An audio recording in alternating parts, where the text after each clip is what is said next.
महाराष्ट्रातील सर्व कर्मचाऱ्यांना नमस्कार। सध्या आपण पाहत आहोत की केंद्र सरकारने आपल्या कर्मचाऱ्यांना लागू केलेली यूपीएस योजना, युनिफाईड पेन्शन स्कीम, मी सरळ या योजनेला अननॅचरल पे आउट स्कीम किंवा अननॅचरल पेन्शन स्कीम म्हणतो।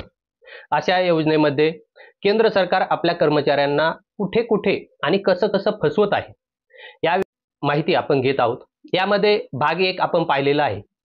त्या भाग 1 मध्ये आपण पाहिलं की केंद्र सरकारने कर्मचाऱ्यांना 7 ते 8 प्रकारे कसं फसवत आहे।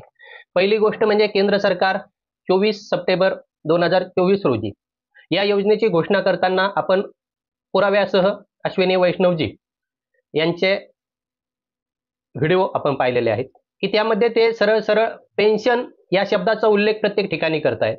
त्यांनी पत्रकार परिषदेमध्ये दाखवलेल्या पीडीएफ मध्ये प्रत्येक ठिकाणी पेन्शन शब्दाचा उल्लेख आहे, परंतु प्रत्यक्षात ज्यावेळेस राजपत्र निर्गमित झालं, कारण राजपत्राच्या आधारेच पुढील सर्व कार्यवाही होत असते, तर त्या राजपत्रामध्ये मात्र पे आउट हा शब्द सगळीकडे सर्रास वापरण्यात आलेला आहे। म्हणजे कर्मचाऱ्यांची पेन्शन, निवृत्ती वेतन हा विषयच केंद्र सरकार देशातून भविष्यासाठी गायब करू पाहतं का काय, ही यामागील शंका आहे, ते आपण पाहिलं। त्यानंतर या पेन्शन पे आउट मध्ये यूपीएस मध्ये कर्मचाऱ्यांना जी लमसम अमाउंट द्यायची, त्या लमसम अमाउंटच्या बदल्यात ग्रॅज्युटी सारखी बाब, जी की पत्रकार परिषदेमध्ये माननीय मंत्री महोदयांनी स्पष्ट सांगितलं होतं की आम्ही ग्रॅज्युटी सोबत लमसम देणार आहोत, परंतु या ठिकाणी राजपत्रामधून ग्रॅज्युटी हा शब्दच गायब केल्यामुळे आमच्यासारख्यांना शंका निर्माण होते की कर्मचाऱ्यांची लमसम अमाउंट, जी की 10 वर्षे सेवा केल्यानंतर पगाराच्या दुप्पट दिली जाणार आहे, 15 वर्षे सेवा केली तर तीन पट म्हणजे शेवटच्या अंतिम वेतनाच्या 3 वेतन, आणखी 20 वर्षे सेवा केली तर 4 महिन्याचं वेतन दिलं जाणार आहे, 25 वर्षे सेवा केली तर 5 महिन्याचं वेतन दिलं जाणार आहे, 30 वर्षे सेवा केली तर 6 वर्षाचं वेतन। अशा पद्धतीने जे काय दिलंय या लमसम वेतन, जे की ग्रॅज्युटीच्या प्रमाणात जर सध्या पाहिलं तर अंतिम वेतन हे लमसम अमाउंट मध्ये जे दिले जाणार आहे ते अवघ्या 1/5 म्हणजे 20% सुद्धा ग्रॅज्युटीच्या बसत नाही। अशा पद्धतीची जी परिस्थिती आहे, मग कदाचित यूपीएस मधल्या कर्मचाऱ्यांना केंद्र सरकार ग्रॅज्युटीच गायब करणार आहे काय, ही जी शंका आहे, याविषयीच्या बाबी आपण पाहिल्या। त्यानंतर तिसरा मुद्दा पाहिला की कर्मचाऱ्यावर कोणताही भार न पाडणारे सरकार कर्मचाऱ्याचं 10%च वेतन कशा पद्धतीने गिळंकृत करू पाहत आहे। त्यानंतर पाहिलं की आरेख सेवाची व्याख्याच आता यूपीएस मध्ये आणि इथून पुढच्या सेवा कालावधीसाठी शासनाने निवृत्ती वेतनासाठी पूर्णतः बदललेली आहे, ती पण आपण पाहिली। त्यानंतर सगळ्यात महत्त्वाचं म्हणजे ही जर फंड बेस्ड सिस्टीम असेल तर कर्मचाऱ्याला ज्या अनुपातामध्ये, ज्या प्रमाणामध्ये आरेख सेवा होईल तसं जर आपण निवृत्ती वेतन कमी करणार असाल तर त्याचा फंड जास्त घेऊन 25 वर्षानंतर देखील आपण त्याची पेन्शन आरेख सेवा स्थगित का करत आहात, भविष्यासाठी 25 वर्षानंतरच्या सेवेसाठी जर त्याचा फंड घेतला जात असेल तर त्याच अनुपातामध्ये त्याच्या आरेख सेवेच्या प्रमाणात त्या कर्मचाऱ्यांना त्या प्रमाणात निवृत्ती वेतन, म्हणजे 30 वर्ष सेवा केली असते तर 60% आणि 35 वर्ष सेवा जर त्याची आरेख सेवा झाली तर 70% त्याला पेन्शन देणं, ही फंड बेस्ड जर हा एक करार असेल कर्मचाऱ्यासोबत केलेला, तर करार असलेल्या योजनेमध्ये अशा पद्धतीने असमानता आपण आणू शकत नाही, ही बाब बघितली। त्यानंतर ह्या सर्व बाबी आपण पुराव्यानिशी पाहिल्या। त्यानंतर 25 वर्ष सेवेनंतर कपात जर आपण घेत असाल तर ती कपात जर आपण अनुपातामध्ये पेन्शन वाढवून देणार नसाल तर कर्मचाऱ्याच्या जे एक्स्ट्रा कॉर्पस आपण जमा करताय, एक्स्ट्रा कपात जी जमा करताय, त्याच्यावर शासनाचं जे अंशदान मिळणार आहे, भले ते फुल कॉर्पस मध्ये ठेवा नाही तर आणखी कुठेही ठेवा, परंतु ते सर्व कर्मचाऱ्याला व्याजासकट परत मिळालं पाहिजे, हे आमचं यामागं म्हणणं आहे। तर ह्या सर्व समानतेवर आधारित बाबी आपण मागील व्हिडिओमध्ये पाहिल्या। आजच्या व्हिडिओमध्ये आपण पुढील कर्मचाऱ्यांना आणखी कशा पद्धतीने केंद्र सरकार यूपीएस मध्ये वेगवेगळ्या पद्धतीने कुठं आणि कसं फसवत आहे हे पाहणार आहोत। परंतु या अगोदर एक सूचना महाराष्ट्रातील कर्मचाऱ्यांसाठी देणं गरजेचं आहे। जेव्हा हा व्हिडिओ 4-5 दिवसापूर्वी प्रसिद्ध झाला, युट्यूबवरती आला, त्यानंतर अनेक आमच्या जुनी पेन्शन चळवळीत कार्य करणाऱ्या शिलेदारांनी फोन केला आणि त्यांचं असं म्हणणं आलं की आपण यूपीएस विषयी, केंद्र सरकारच्या एनपीएस विषयी माहिती देताय, ही एक चांगली बाब आहे, कर्मचाऱ्यांना याविषयी माहिती मिळते, परंतु आपण जुनी पेन्शनचा लढा, चळवळ, हक्क काय जो काय असेल तो या ठिकाणी सोडला आहे का, त्याचा उल्लेख आपण व्हिडिओमध्ये करत नाही। तर माझ्यासाठी जुनी पेन्शन चळवळ हे जीवनाचं एक अंतिम ध्येय आहे। कर्मचारी जीवनामध्ये महाराष्ट्रातील सर्व कर्मचाऱ्यांना जुनी पेन्शन मिळवून देणे या ध्येयानेच मागील 11-12 वर्ष प्रेरित होऊन म्हणणे त्या पद्धतीचं जीवन जगून आपण कार्य करत आहोत।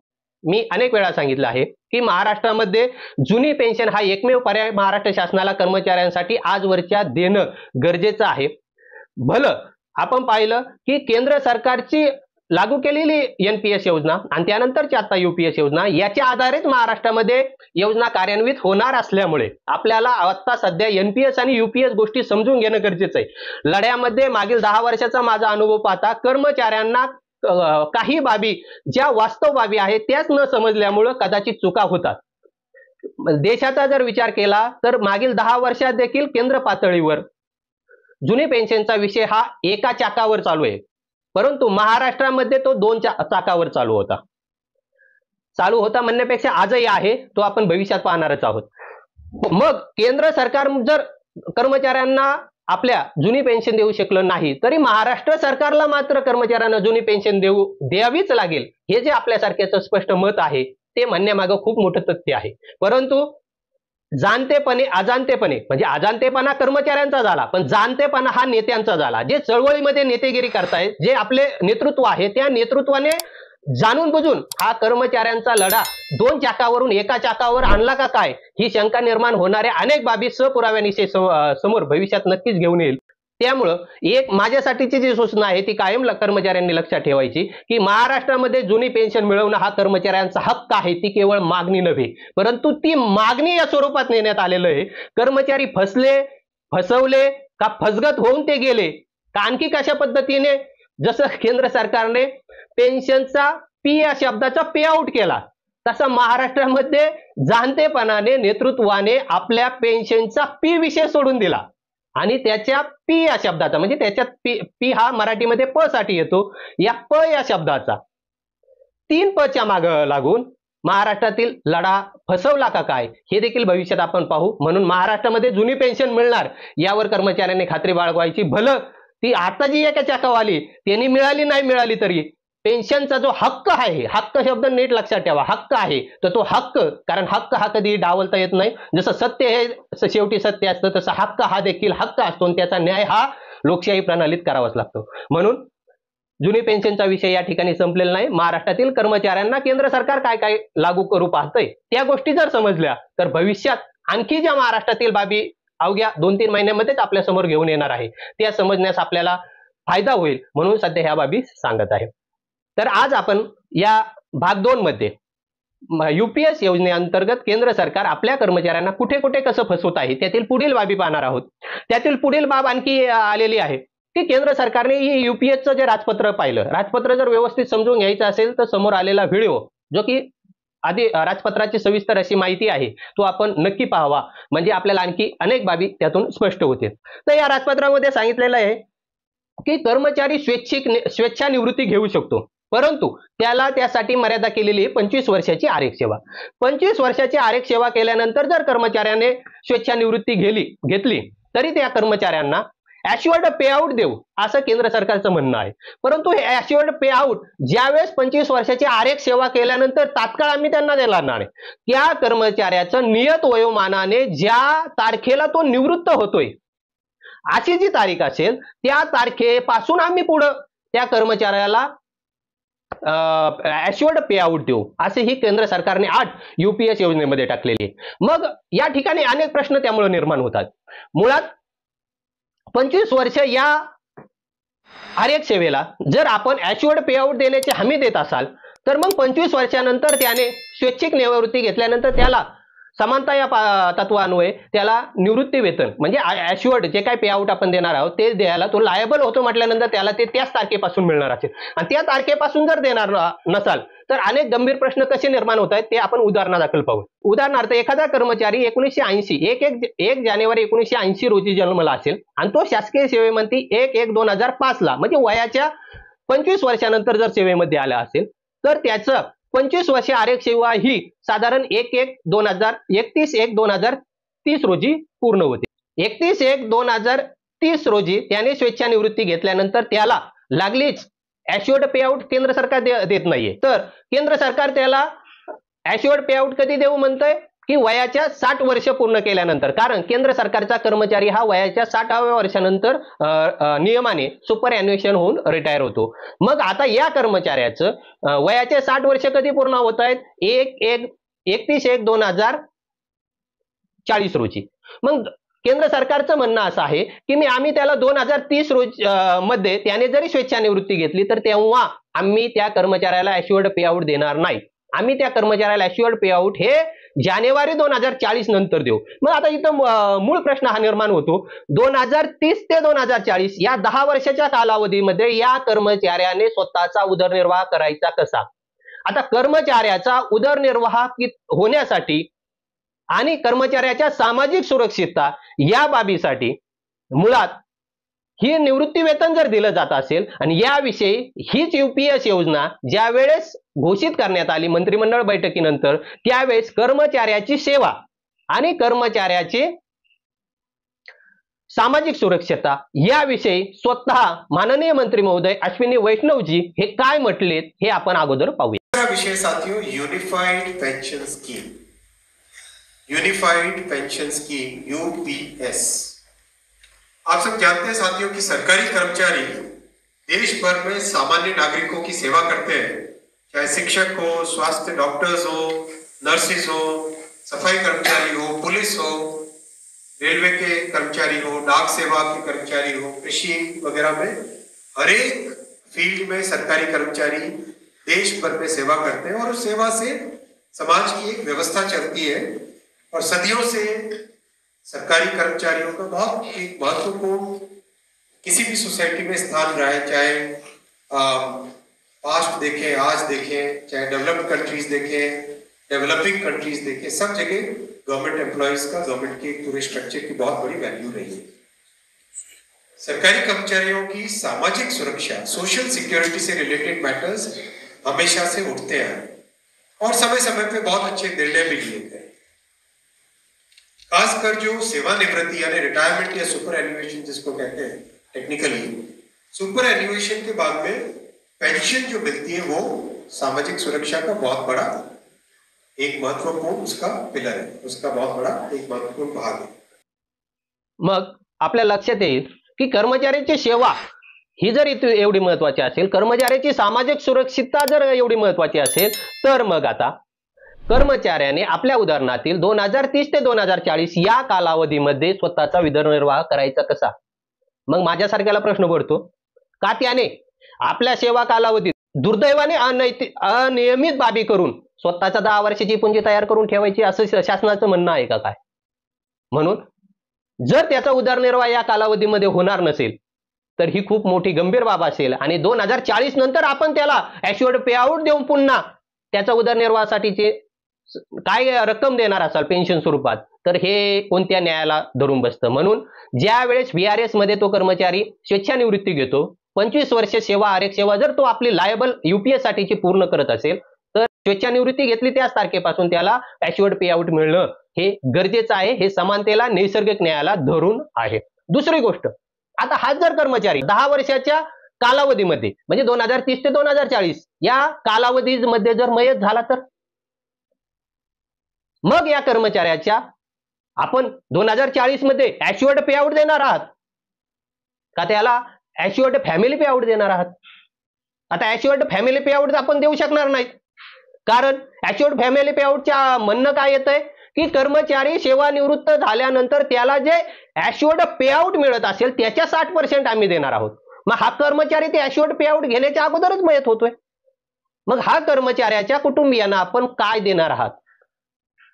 हे असे अनेक अनैसर्गिक, कारण लक्षात घ्या मुळात ही डीसीपीएस असेल, एनपीएस असेल, यूपीएस ही खूप संकुचित भावनेने लोकशाही प्रणालीत या भावनेचा विचारच केला जात नाही. कोणाच्या मानसिकतेतून, कोणत्या मानसिकतेतून ह्या बाबी समोर आलेल्या आहेत.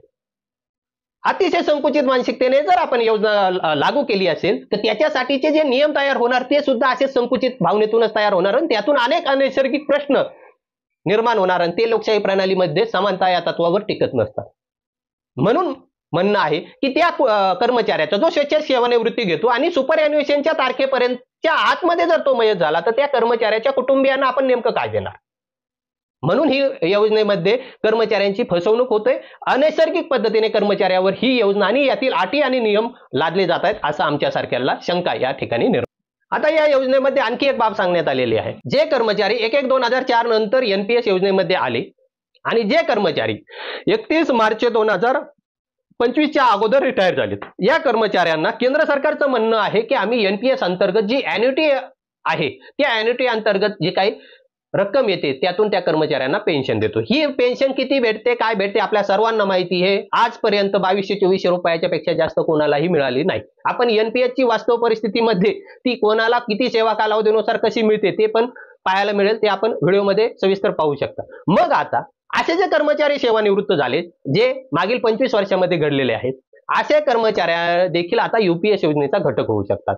परंतु ते या युपीएस योजनेचा घटक होत असताना त्यांना एनपीएस अंतर्गत 60% अंशदान 60% रक्कम जी मिळालेली आहे ती आणि त्यांना एनपीएस अंतर्गत अॅन्युटी स्वरूपात जे काही मिळत आहे ते याचं समायोजन केल्याशिवाय म्हणजे ती रक्कम परत शासनाकडे भरल्याशिवाय आम्ही त्या कर्मचाऱ्यांना युपीएस अंतर्गतलं ॲश्युअर्ड पे आउट देऊ शकत नाही. अशी ही जी काय अट घातली ही एक अनैसर्गिक दिसते. मुळात आपल्याला लक्षात घ्या त्या कर्मचाऱ्यांचा तोटा आपण केलाय कुठं. जर 1/1/2004 रोजी आपण सरकारी अंशदान त्याला 10% देत आहे, मुळात 10% कर्मचाऱ्याचं अंशदान आणि शासनाचं 10% अंशदान अशा 20% अंशदानामध्ये आपण कर्मचाऱ्याला त्याचा उदरनिर्वाह होईल अशी पेन्शन देऊ शकणार नाही हे लक्षात आल्यामुळे त्याचं अंशदान आपण 14% केलं. म्हणजे शासन 14% अंशदान द्यायला सुरुवात केली. मग हे अंशदान मात्र आपण 1 एप्रिल 2019 नंतरच दिले. मग 1/1/4 ते 1 एप्रिल 2019 या कालावधीमधला त्या कर्मचाऱ्याचा वाढीव 4% अंशदान आपण दिलेलं नाही. त्यानंतर आता आपल्या हेही लक्षात आलंय की 24% अंशदानाच्या गुंतवणुकीनंतरही कर्मचाऱ्याचं जर उदरनिर्वाह होत नाही म्हणून जर आपण युपीएस सारखी योजना आणू पाहत असाल तर मग आता या युपीएस योजनेमध्ये शासन अंशदान 18.5% झाले. मग समानता या पातळीवर माझ्यासारख्याचं मत हे येतं की आपण जर 18.5% शासनाचं आणि कर्मचाऱ्याचं 10% असं 28.5% अंशदानाच्या इन्व्हेस्टमेंट नंतर आणि ती देखील 25 वर्ष कालावधीपेक्षा जास्त कालावधीसाठी केली तरच आपण जर निवृत्ती वेतन मिळू शकतं हे जर केंद्र सरकारचं म्हणणं असेल आणि तशी जर व्यवस्था आपण तयार करत असाल तर आता जो कर्मचारी 1/1/2004 रोजी सेवेमध्ये आलाय त्या कर्मचाऱ्याला मागील 25 वर्षाचं उर्वरित 8.5% अंशदान आपण का देत नाही. आपण 2 पर्याय दिले त्यांना. एक तर आपण एनपीएस मध्ये राहू शकता नाहीतर युपीएस मध्ये जाऊ शकता. मग युपीएस मध्ये जाणाऱ्या कर्मचाऱ्याला 28.5% अंशदान दिलं जाणार आणि अगोदर एनपीएस असलेल्या कर्मचाऱ्याला 10% नंतर 14%. मग अशी जी काही दरी आपण तयार करताय तर माझ्यासारख्याचं मत येते जर त्या कर्मचाऱ्यांना आपल्याला युपीएस मधून ॲश्युअर्ड पे आउट द्यायचं असेल तर आता त्या कर्मचाऱ्याला जे 60% रक्कम मिळालेली आहे ती आपली वापस घेणं कोणत्याही दृष्टीने न्यायिक होणार नाही. मुळात त्या कर्मचाऱ्याला 800-900 रुपये जर महिन्याला मागील निवृत्त झाल्यापासून मिळत असतील तर आता ते 60% जी काही 5-7 लाख रुपये त्याला मिळालेली ती एक तर त्याच्या आयुष्यभरच्या वेतनातून केलेली कपातच आहे आणि तीच कपात आपण पुन्हा जर घेऊ इच्छित असाल तर ती रक्कम भरण्यासाठी आज त्याच्याजवळ आहे का. मग असा कोणता कर्मचारी आपल्या युपीएस मध्ये जो सेवानिवृत्त झाला आहे तो येईल आज त्याचा एनपीएस मध्येच उदरनिर्वाह होत नाही तर तो वाढीव रक्कम आपल्याकडे कशी भरू शकतो. म्हणून केंद्र सरकारने थोडा साकल्याने आणि लोकशाही प्रणालीमध्ये आपण काम करतो याचा विचार करून नियम बनवताना थोडा विचार करणं गरजेचं आहे. जे कर्मचारी एनपीएस योजनेअंतर्गत सेवानिवृत्त झालेत महाराष्ट्राची परिस्थिती खूप वेगळी आहे कारण वारंवार केंद्र सरकारचं सांगत असताना महाराष्ट्राच्या अनेक कर्मचाऱ्याचं चित्र माझ्या डोळ्यासमोर येतं कारण त्यांचे उदाहरणं डोळ्यासमोर आहेत. म्हणून त्या विषयावर आपण नंतर बोलू. परंतु केंद्र सरकार आपल्या कर्मचाऱ्यांना जर त्यांचं मागील सगळं 60% मधली रक्कम घेऊन जर समायोजन करू इच्छित असेल तर हे न्यायिक होणार नाही. केंद्र सरकारने जे सेवानिवृत्त झालेले एनपीएस धारक कर्मचारी आहेत यांना सरळ सरळ त्यांच्या अंतिम वेतनाच्या 50% जे काही ॲश्युअर्ड पे आउट असेल ते देणं गरजेचं आहे. कारण जुन्या पेन्शनमध्ये जर ते असतील तर त्यांना 10 वर्षानंतर ते मिळालंच असतं. का देणं गरजेचं आहे ते पण समजून घेणं गरजेचं आहे. काय अनैसर्गिक मागणी आम्ही करत नाही. त्याचं कारण असं आहे की केंद्र सरकारनेच ही योजना लागू केली. केंद्र सरकारच स्वतःचं अंशदान यामध्ये टप्प्याटप्प्यावर वाढत गेले. त्याच्या मागचं कारणही केंद्र सरकारच सांगतंय. केंद्र सरकारच लोकसभेमध्ये अनेक प्रश्नामध्ये सांगतंय की कर्मचाऱ्यांना एनपीएस मधून त्याच्या कुटुंबाला किंवा काय जे काही आपण एनपीएसच्या वास्तव परिस्थितीमध्ये सर्व बाबी बघितल्या, तर या पद्धतीने आपण कर्मचाऱ्याला या NPS योजनेअंतर्गत जर पेन्शन स्वरूपातला न्याय देऊ शकत नसेल, तर मग आता UPS सारखी ॲश्युअर्ड जर आपण बाबी आणत असाल तर कर्मचाऱ्यांना त्यांच्या ॲश्युअर्ड पे आउट देणं आपल्याला बंधनकारक ठरतंय. आता कर्मचाऱ्याला NPS मध्ये केंद्र सरकारचा यामध्ये फायदा पण आहे, या कर्मचाऱ्यांना ॲश्युअर्ड पे आउट दिलं तर. कारण का, आज रोजी या कर्मचाऱ्यांना जे NPS मधून ॲन्युटी स्वरूपात जी रक्कम मिळते, त्याची जी मुद्दल रक्कम आहे, जी ॲन्युटी मध्ये गुंतवलेली आहे, ती आजही ॲन्युटी मध्ये गुंतवलेली आहे. ती रक्कम, ती 40% रक्कम आहे, ती रक्कम केंद्र सरकार स्वतःकडे घेऊ शकतं. मग आता ती रक्कम जर केंद्र सरकारला मिळत असेल तर केंद्र सरकारचा मोठा फायदा यामध्ये होतोय, आणि मग ती घेतल्याच्या नंतर या कर्मचाऱ्याला ॲश्युअर्ड पे आउट आपण देऊ शकता. म्हणून या कर्मचाऱ्याचं 60% अंशदान आणि त्यांना मिळालेलं आजवरचं NPSचं ॲन्युटी अंतर्गतची पेन्शन याचे कुठेही समायोजन न करता सरळ सरळ ती ॲन्युटी मध्ये गुंतवलेली त्यांची असलेली 40% रक्कम आपण घेऊन केंद्र सरकारने या कर्मचाऱ्यांना ॲश्युअर्ड पे आउट द्यावं, एवढी केंद्र सरकारने बदल करावा. किंवा जर केला नाही तर कर्मचाऱ्यांना या पद्धतीने, जे आतापर्यंत बोललो, या पद्धतीने केंद्र सरकार फसवत आहे, हे आमचं स्पष्ट मत राहील. त्यानंतर पुढील बाब येते की केंद्र सरकारने UPS योजना लागू करताना 2 बाबी सांगितल्या. ही योजना NPS अंतर्गत असेल. दुसरी गोष्ट, ज्या कर्मचाऱ्यांना NPS मध्ये राहायचे ते NPS मध्ये राहू शकता, आणि जे कर्मचारी UPS मध्ये जायचे ते UPS मध्ये जाऊ शकतात. आता कोणी UPS मध्ये जावं, काय करावं वाटलं तर याविषयीचा सविस्तर व्हिडिओ, कारण प्रत्येक कर्मचारीने ही परिस्थिती वेगवेगळी भविष्यात होऊ शकते. पण माझ्यासारख्याचं मत येतं की जर अशा योजना आपण लागू करत असताल, एक NPS आणि 2 UPS असे 2 पर्याय जर आपण कर्मचाऱ्यांना देत असताल, तर आपण NPS मधील कर्मचाऱ्यांना 18% अंशदान का देत नाहीत? UPS मध्ये शासनाचं अंशदान 18.5% करताय. का करताय? तर आपलं असं म्हणणं येतंय UPS मध्ये 18.5% अंशदान, भलं ते 10% इंडिव्हिज्युअल कॉर्पस मध्ये, 8.5% हे पूल कॉर्पस मध्ये वेगळं ठेवणार आहात, ठीक आहे. परंतु एकूण तर आपण 18.5% त्याच्या याच्यामध्ये गुंतवणार आहात. मग जर गुंतवणार आहात आणि NPS मध्ये आपण 14% का देताय?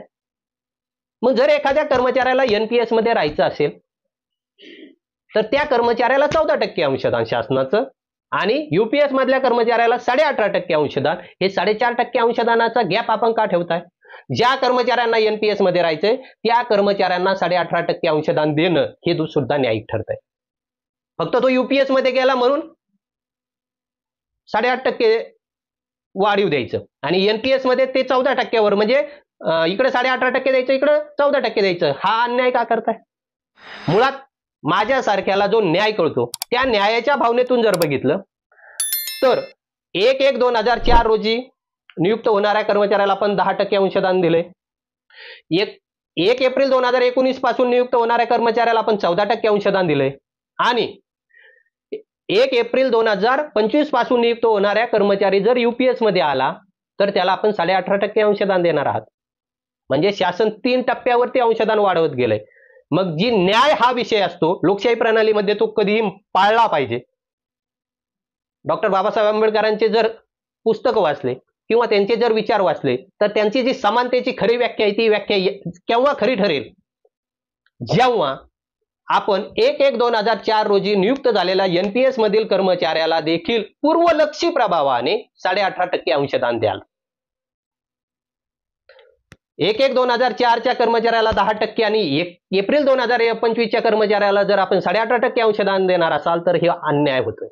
म्हणून पूर्वलक्षी प्रभावाने अगोदर नियुक्त झालेल्या कर्मचाऱ्यांना देखील 18.5% अंशदान देणं गरजेचं आहे. मग त्या कर्मचाऱ्याला तिथून पुढे ठरवू द्या त्याला NPS मध्ये जायचंय का UPS मध्ये जायचंय. कुठेतरी न्यायिक भावनेने आपण काम करणं गरजेचं आहे. आणि जर न्यायिक भावनेने आपण काम करणार नसाल तर भविष्यातील महाराष्ट्राच्या व्हिडिओमध्ये उदाहरणादाखल सगळ्या बाबी प्रत्येक कर्मचारी यांनी दाखवून देण्याचा नक्की प्रयत्न करीन. पण केंद्र सरकार जर 18.5% अंशदान NPS मध्ये पूर्वलक्षी प्रभावाने देत नसेल तर माझ्यासारख्याचं मत येतं केंद्र सरकार स्वतः म्हणतंय NPS ही योजना कर्मचाऱ्याच्या पेन्शन बाबतीला जर पूर्ण करू शकणारी नसेल तर जोपर्यंत आपण 14% अंशदान जे आपण 1 एप्रिल 2019 ला केलंय तिथपर्यंतच्या कर्मचाऱ्यांना जुनी पेन्शनचा सरळ सरळ लाभ देणं हा योग्य ठरतोय. का योग्य ठरतोय? कारण आपण 10% अंशदान 14% नेलंय, म्हणजे त्याच्या 15-16 वर्ष त्याला आपण 4% अंशदान कमी दिलंय. 4% अंशदान ही रक्कम काही कमी होणारी नाही. आता परत आपण 18.5% युपीएस मध्ये देताय, म्हणजे ही वरची 4.5% रक्कम ही काही 6 वर्ष 7 वर्षासाठी कमी होणारी नाही. मग जेव्हा आपण पूर्वलक्षीप्रमाणे 18.5% अंशदान देताल, तिथून पुढेच कुठेतरी न्यायिक बाबी सुरू होतील आणि मग कर्मचारी एनपीएस का युपीएस हे ठरवेल. आणि जर आपल्याला हे द्यायचं नसेल तर कर्मचाऱ्याला केंद्र सरकारने सरळ सरळ 2 ऐवजी 3 पर्याय देणं गरजेचं आहे. पहिला पर्याय आहे आपण लागू केलेली अगोदरची एनपीएस योजना. दुसरा पर्याय आपण आणू पाहता ही युपीएस योजना. आणि या दोन्ही योजना जर कर्मचाऱ्याला आपण आतापर्यंत बोललो या न्यायाने जर देऊ इच्छित नसाल तर तिसरा पर्याय सुद्धा कर्मचाऱ्याला दिला पाहिजे, ओपीएस योजना. कारण आपण म्हणताय युपीएस योजना ही ओपीएस योजनेचे सर्व बाबी पूर्ण करतायत. मग जर पूर्ण करत असतील तर मग कर्मचाऱ्याला 3 पर्याय का आपण देत नाहीत? ओपीएस योजना जी की 1972 ची आपली योजना आहे, ती योजना अजून बंद नाही झाली, त्यात कर्मचारी कार्यरत आहेत, त्यातील कर्मचारी कार्यरत आहेत, त्यातील कर्मचारी निवृत्ती वेतन घेत आहेत. मग 3 पर्याय द्या. जर 3 पर्याय देणार नसतील तर 18.5% पूर्वलक्षी प्रभावाने आपण लागू करणं हे न्यायाच्या दृष्टीने योग्य ठरतंय. तोपर्यंत ही युपीएस योजना देखील अननॅचरलच अनैसर्गिकच ठरते. हा मुद्दा कर्मचाऱ्यांनी देखील व्यवस्थित समजून घेणं गरजेचं आहे. पुढची बाब आणखी केंद्र सरकार म्हणतंय की 10 वर्षाच्या आत जर कर्मचारीची सेवा झाली किंवा तर त्या कर्मचाऱ्याला आम्ही युपीएस योजनेचे लाभ देणार नाहीत. मग प्रश्न हा पडतो, उदाहरणार्थ 1 एप्रिल 2025 नंतर नियुक्त होणारा कर्मचारी सरळ सरळ जर युपीएस मध्ये गेला आणि जर युपीएस मध्ये गेल्यानंतर 10 वर्षाच्या आत दुर्दैवाने तो जर मयत झाला तर केंद्र सरकार त्याचं कपात झालेली रक्कम तरी देणार आहे का? त्याला दिले जाणार आहे 18.5% अंशदान आपण देणार आहात का? कारण याची कोणतीही स्पष्ट राजपत्रामध्ये नाहीये. आपण म्हणताय 10 वर्षाच्या आतमध्ये सेवानिवृत्त होणारा किंवा त्याचा अर्थ दुसरा असा आहे तो मयत होणाऱ्या कर्मचाऱ्याचा आपण करणार काय आहात? कारण त्याला एनपीएस योजना नसणार आहे. एनपीएस योजनेमध्ये मयत होणाऱ्या कर्मचाऱ्याला कुटुंब निवृत्ती वेतन, ग्रॅच्युटी जे 1972 लाभ येतं हे 2009लाच आपल्याला द्यावे लागलेत. म्हणूनच मी म्हणतो संकुचित मानसिकतेतून आणलेली ही एनपीएस सारखी योजना आहे. कारण आपल्याला 4 वर्षातच परत रिटर्न फिरावं लागलेलं आहे. मग युपीएस योजनेमध्ये आपण आत टाकली की एकदा युपीएसचा पर्याय घेतल्यानंतर पुन्हा एनपीएसचा पर्याय नाही. मग कुटुंब निवृत्ती वेतन आणि ग्रॅच्युटी जे 10 वर्षाच्या आत मयत होणारा कर्मचारी असेल त्याच्या कुटुंबियांना मिळणार का नाही मिळणार? दुसरी गोष्ट, 10 वर्षाच्या आत सेवानिवृत्त होणाऱ्या कर्मचारी बी आहेत, अनेक उदाहरणं आहेत. मग या कर्मचाऱ्यांचा जर ॲश्युअर्ड पे आउट युपीएस मधून मिळणार नसेल तर त्यांची किमान स्वतःची रक्कम आणि शासनाची 18% रक्कम तरी त्यांना परत मिळणार आहे की नाही याचं देखील स्पष्टीकरण या राजपत्रामध्ये नाही.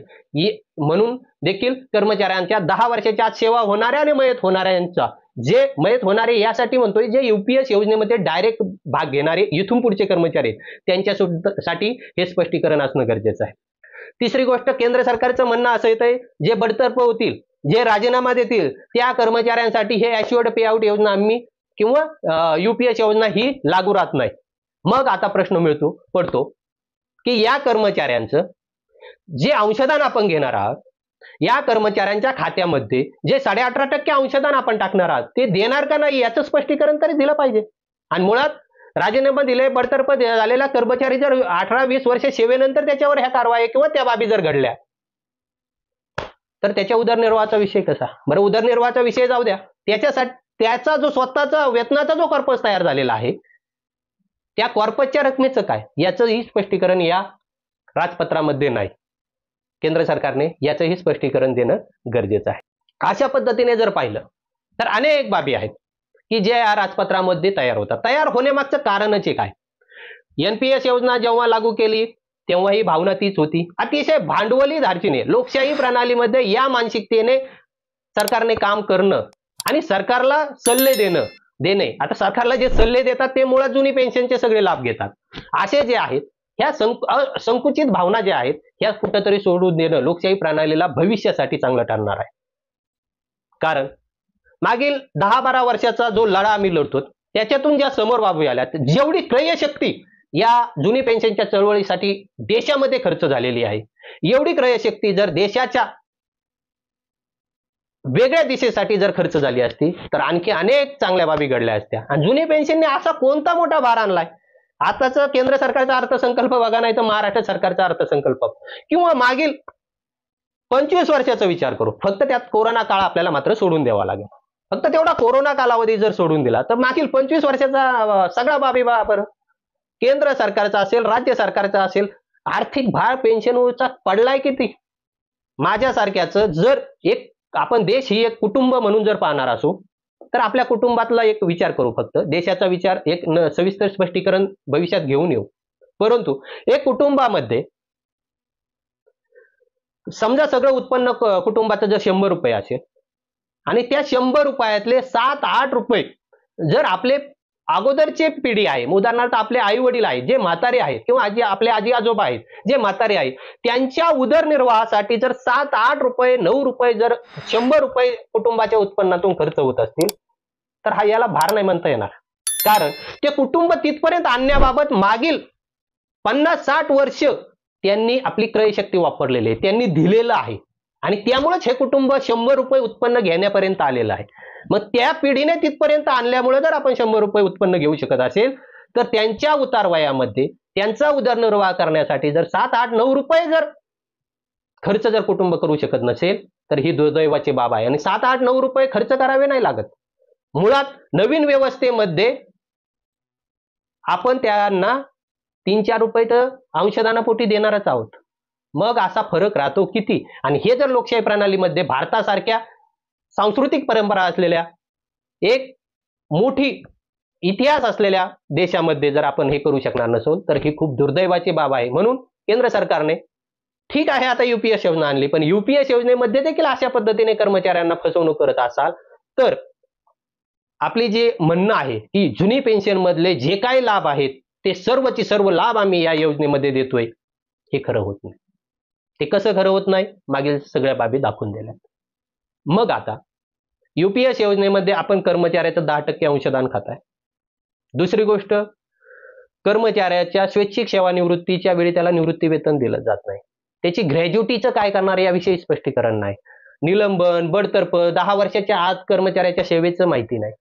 25 वर्षाच्या नंतरचं प्रत्येक कर्मचाऱ्याचं अंशदान भलं त्याने पुढे 10-15 वर्ष सेवा केली तरी तेवढं अंशदान आपण खाताय. तेवढं अंशदानाचा जरी विचार केला तरी त्या कर्मचाऱ्याला 30-40 वर्ष आपण पेन्शन देऊ शकताय.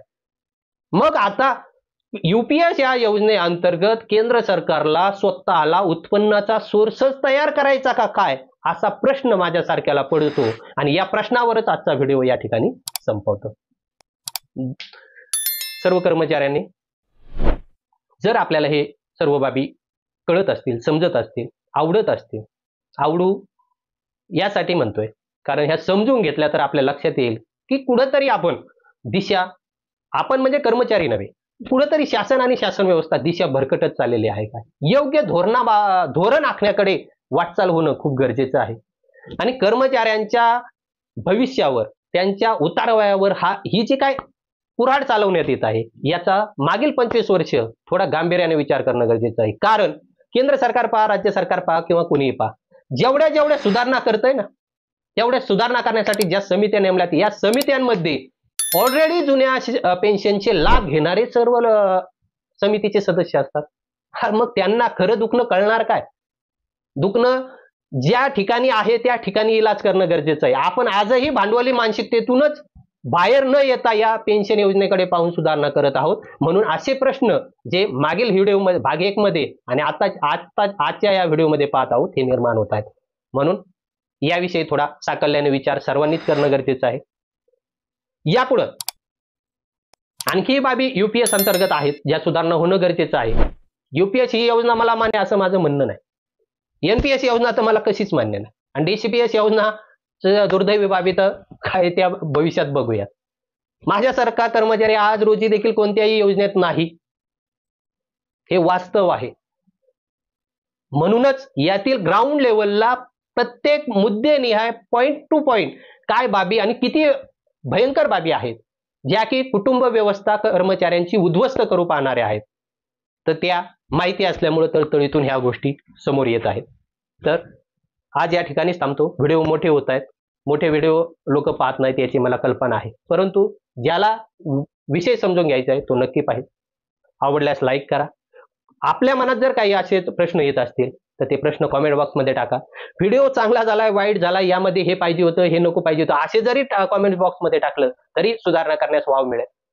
तर आणि यापुढील व्हिडिओ जे की कर्मचाऱ्याच्या वेगवेगळ्या विषयावर असतील, शिक्षकांच्या वेगवेगळ्या विषयावर असतील, विद्यार्थ्यांच्या वेगवेगळ्या विषयावर ते असतील, ज्या माझ्या पद्धतीने विश्लेषण करता येईल अशा बाबी समोर घेऊन येण्याचा नक्की प्रयत्न करेल.